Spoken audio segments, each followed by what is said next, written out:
na namang pinag-uusapan ngayon ng netizens si Kylie Padilla matapos mamataan na kasama ang umano'y boyfriend nito na isang tattoo artist na nagsha-shopping sa isang mall.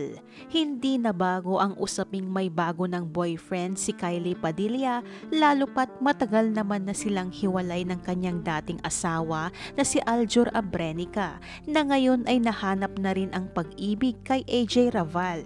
Nag-viral kasi sa TikTok ang video clip ni Kylie at ang lalaki na maraming tattoo. Napagtanto naman ng ilang netizens kung sino ang lalaking ito dahil ibinandera na noon ni Kylie sa kanyang Instagram na kasama nito ang lalaking maraming tattoo nang magbakasyon ito sa Thailand nakaraang taon. Bagamat hindi ipinakita ang mukha ng lalaki, ay kahawak kamay naman nito si Kylie habang pasakay sila ng train. Kaya naman nagulat ang maraming netizens dahil bukod sa marami talaga itong tattoo sa katawan ay nakita na ang itsura nito. Marami ring netizens ang humanga sa nasabing lalaki dahil umano ay gwapo ito at hot ang itsura at bagay daw sila ni Kylie. Tila tinukoy naman ng ilang netizens kung sino ang lalaking ito. Sa comment section ng video na itag ang pangalang Gino John Simon.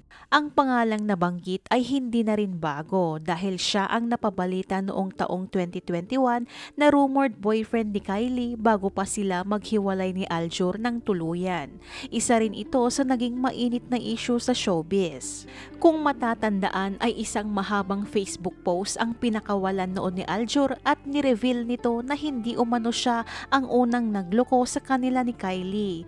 Hinimok pa nito noon si Kylie na sabihin umano sa tao kung sino ang unang nagloko.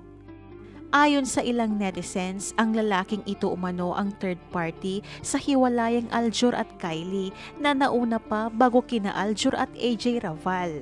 Ang hindi nyo alam, si Kylie ang unang nagkabagong BF, pero syempre hindi matanggap ng fans niya yon. At least now they're both happy.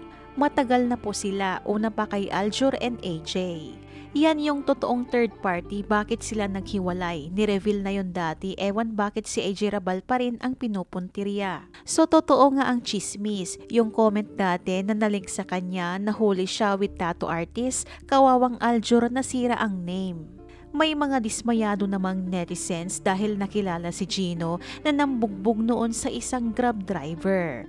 Gayunpaman, marami rin namang natuwa dahil mukha namang masaya na umano si Kylie at masaya na rin umano si Aljur sa piling ni AJ.